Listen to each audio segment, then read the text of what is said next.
ආයිබෝවන්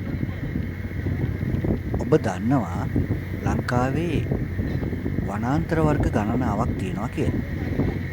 ඒ වනාන්තර වර්ග වලින් එක් වනාන්තර වර්ගයක් තමයි වියලි මිශ්‍ර සදාහරිත වනාන්තර. එහෙම නැත්නම් මෝසම් වනාන්තර කියලා කියන්නේ. මේ මෝසම් වනාන්තරයක් මොන වගේද?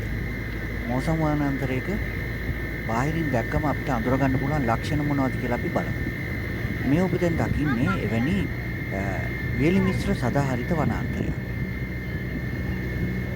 වඩා ශුෂ්ක නැති නමුත් වියලි කලාපීය ප්‍රදේශවල දකින්න තියෙන වනාන්තර වර්ගයක් තමයි මේ වියලි මිශ්‍ර සදාහරිත වනාන්තර කියලා කියන්නේ. සාමාන්‍ය වාර්ෂික වර්ෂාපතනයේ මිලිමීටර් 1200ක් 1900ක් පමණ ප්‍රමාණයක් තමයි මේකට ලැබෙන්නේ. වසරේ කාලයක නියගයක් සාමාන්‍ය මේ වනාන්තර වලට ලැබෙනවා. ඒ මැයි සැප්තැම්බර් වගේ කාලයක්. ටිකක් දීර්ඝ නියං කාලයක්. මේ වනාන්තරයක සදාහරිත ශාක වගේම පතනශීලී ශාකක් තියෙනවා.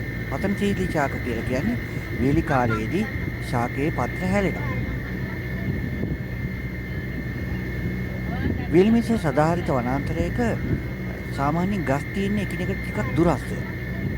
ගස් අතරින් බිමට එළිය වැටෙනවා. ආලෝකය හොඳට ලැබෙනවා. ඒකින්ද යටි වගාවක් හොඳට දකින්න පුළුවන්කම තියෙනවා. ගස් ඊතරම් ලොකුවට උසට හැදෙන්නේ නැහැ.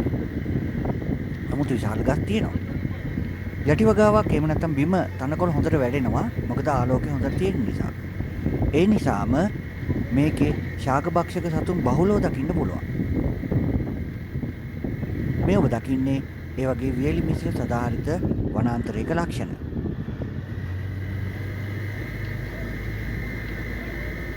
ඔබට වියලි මිශ්‍ර සදාහරිත වනාන්තරයක ලක්ෂණ පිළිබඳ යම් දැනුමක් මේකෙන් ලැබුණා නම් මේ ගැන සතුටු වෙනවා.